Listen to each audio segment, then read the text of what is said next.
It's just after 3 a.m. December 26th, 1980. Rendlesham Forest is quiet. The kind of quiet that only exists in the early hours. A US security patrol moves slowly between trees. They're armed, experienced, familiar with this terrain. They're not looking for something extraordinary. They believe they are responding to a routine report.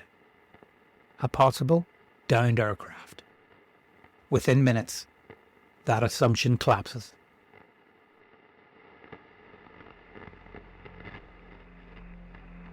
This is a recorded warning. This is a recorded warning. Across the skies of our world, objects appear. They defy origin. They defy explanation. From ancient carvings to modern radar, the pattern repeats. Witnesses speak. Authorities deny. Pilots track impossible craft. Soldiers log encounters. History records the same shapes under different names. What you are about to hear comes from buried reports, forgotten testimony, events written off and locked away. The skies remember. Listen closely.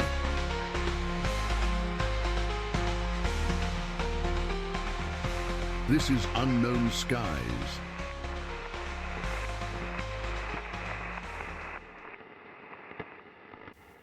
Hello and welcome to Unknown Skies.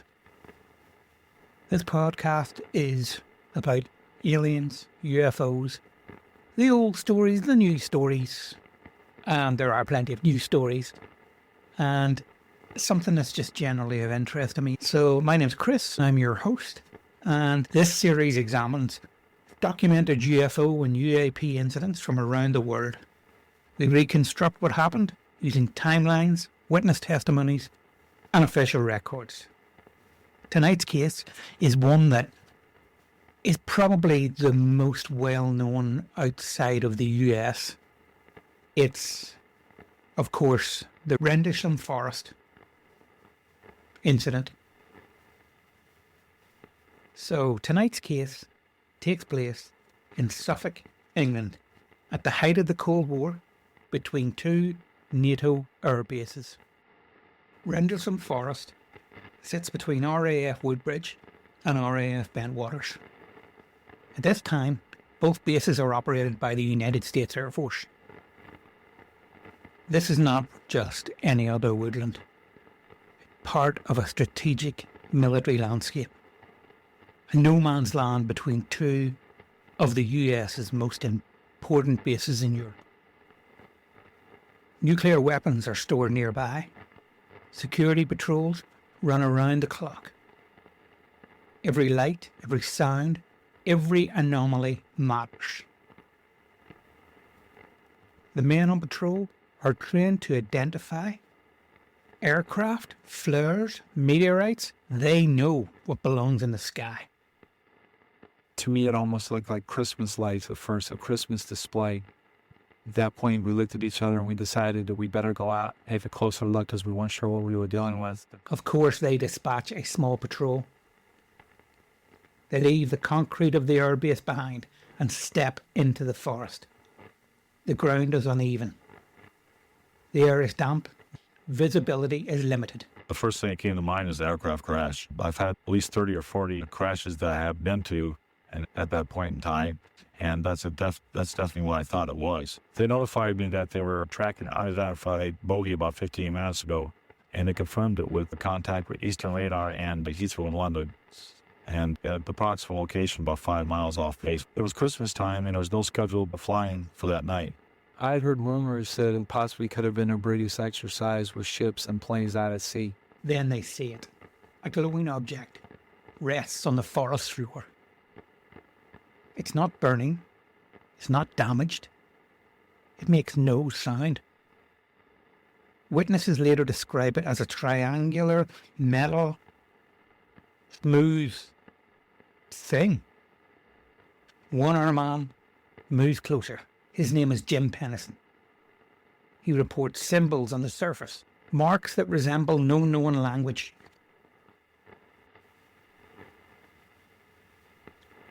The object lifts from the ground. There's no engine noise, no blast of air. It moves between the trees with control.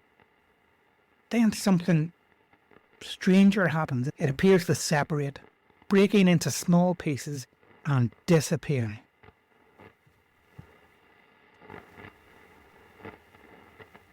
The patrol returns to base. Statements are taken, times are logged, locations marked.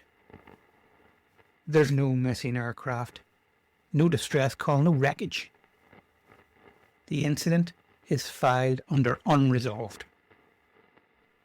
But the story doesn't end there.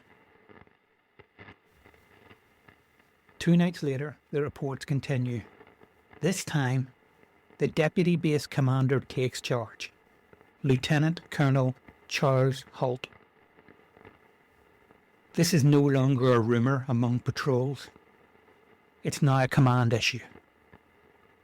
A larger team enters the forest, determined to find the source of the lights. They bring equipment, radiation meters, audio recorders.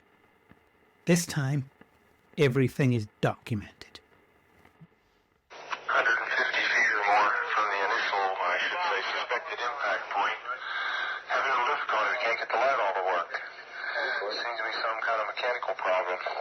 Let's send back, get another light on. Meantime, we're going to take some readings with the geyser cutter and chase around the air a little bit, wait for another light off to come back in. Okay, we're now approaching area within about 25-30 feet. What kind of readings we get? Anything? Just minor clicks, impressions. One. Is that all the bigger they are? Well, there's one more well to do. Security control. We're still getting clicks. Can we read that on the scale? Yes, sir. We're now on the 5-10 scale. And we're reading about, okay, we're still comfortably safe. You don't have a light on? It's ready. Security. There's still minor readings. With gas, orientation. Security. This one's good. Let's go to the third one over here.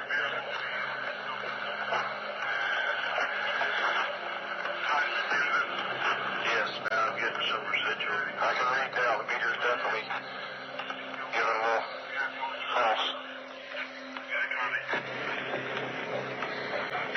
That's what I was going to say. Let's go to the center of the area next and see what kind of reading we get out there. You're reading the clicks. I can't get the clicks. Yes, sir. You're about the center loose? Okay, yes.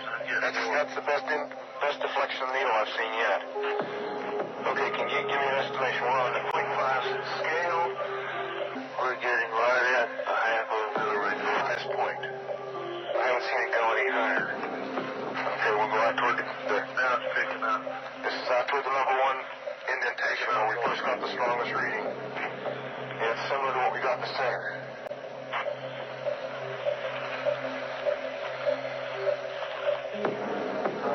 This might be the center. Area here. We're getting very positive readings. See, is that here the center? Yes, it is. This is what we're assuming the dead center. Just think about more as you go along the whole area. Why don't we make a sweep? Here, I've got my gloves on now. Let's make a sweep out around the whole area, about 10 foot out, make a perimeter run around it. Starting right back here at the corner. Back at the same first corner where we came in. Let's go right back here, put the light on it, and sweep around it. Do we flag?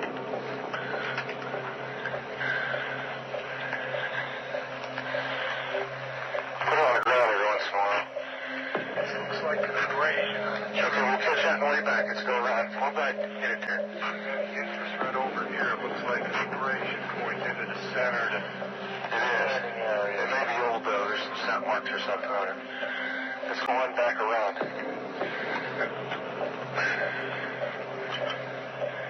Alright. So it gives some extension on there. Yeah, this is an awkward thing to use, isn't it? Oh, see, I can carry it on.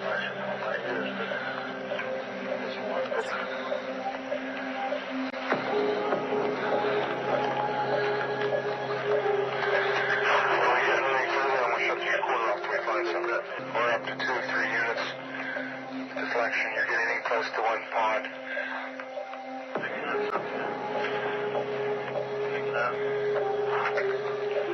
Okay, it's still not going above 3 or 4 units. Taking up more frequent. You're staying steady up around 2 to 3 to 4 units now.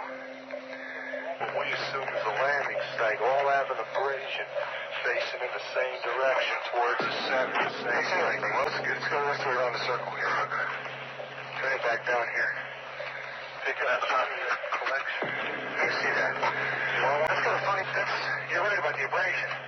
I've never seen a tree never seen a pine tree that's been damaged react that fast. I got a bottle to put that in. Yeah, you got a sample bottle? Yeah, here, stick this on the Let's identify that as point number 1. That stake there. So you all know where it is. We have to sketch it. You got that, Sergeant Nevels? Yes, sir. Okay. Closest to the Woodbridge base. Point 1. Be point 1. And let's go clockwise from there. Point 2. Point 2? So this tree is between point 2 and point 3. And 2 other personnel requesting to find a moment at your location. The sample, you're going to mark this sample number 1. Yes. Have them cut it off and include some of that sap and all. Is between indentation 2 and 3 on a pine tree about 5 feet away, about 3.5 feet off the ground. There's a round abrasion on the tree about 3.5, 4 inches in diameter. It looks like it might be old, but strange as a crystalline pine sap that's come out that fast. You see those other trees here that are damaged in similar fashion? Yes, so I may go toward the center of the landing. Okay, why don't you take a picture of that and remember your picture, and you got to be writing this down. It's going to be on the tape. Right. Got a tape measure with you? This is the picture. Your first picture will be at the first tree, the one between mark 2 and 3. Meantime, I'm going to look at a couple of these trees over here. You are getting some. You're getting readings on the tree you're taking samples from on the side facing the suspected landing site. 4. Interesting. That's right. Where you're taking the sample now. 4. That's the strongest point on the tree? Yes, sir.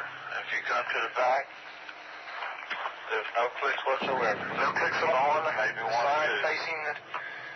Interesting. The indentations look like something twisted as it got, as it sat down on them. Looks like someone took something and sat it down and twisted it from side to side. Very strange. We're looking at the same tree. Then the lights appear, brighter than before, moving through the trees, hovering, changing directions. Radiation readings spike at multiple points. The audio recording captures the tension, but not panic. These are professionals, trying to describe something they do not understand. At one point, a beam of light descends from the sky, landing near a weapons storage area. This detail matters because it suggests intent, or at least awareness. In the days that follow, Halt writes a formal memorandum. It summarises what was seen, who was present, what equipment recorded. And it's sent through official channels and quietly filed. Months later, an explanation is offered. A nearby lighthouse, stars, misidentified aircraft. For witnesses, this just never fits. A lighthouse doesn't move through the forest. It doesn't explode, doesn't change shape, size, doesn't send down beams of light from the sky. I really didn't know quite how to handle it. I reported it to my superior, and I was quite concerned, to be honest with you, what his reaction would be. But he was very supportive.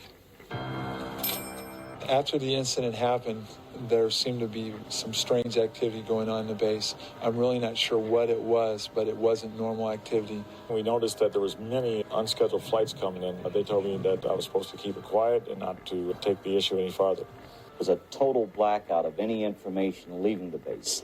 Even the senior officials on the base were not told about these flights coming in and leaving.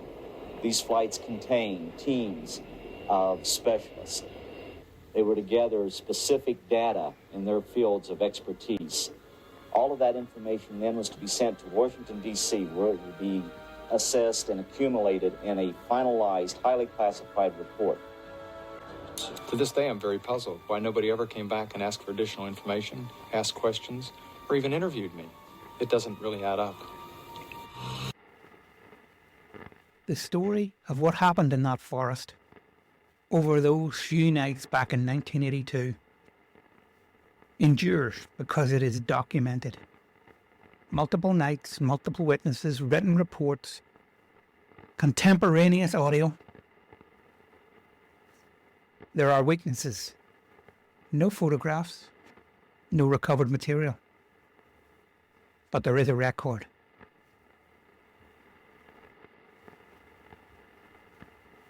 The forest returns to silence. The base continues operating. The Cold War eventually ends. The witnesses move on, but the questions remain. What was seen that night in 1982? No one really knows. Unknown Skies is part of the Causeway podcast network. Other podcasts include Irish Gothic and Hostage to the Devil. Look for them wherever you get your podcasts.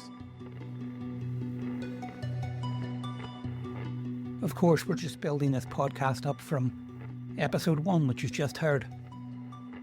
But if you get a chance, wherever you listen, please leave us 5 stars. It helps and gives us motivation to continue. What you have heard is not speculation. It is documented. Stories passed down. Sightings logged. Questions left unanswered. From ancient skies to modern encounters, the pattern holds.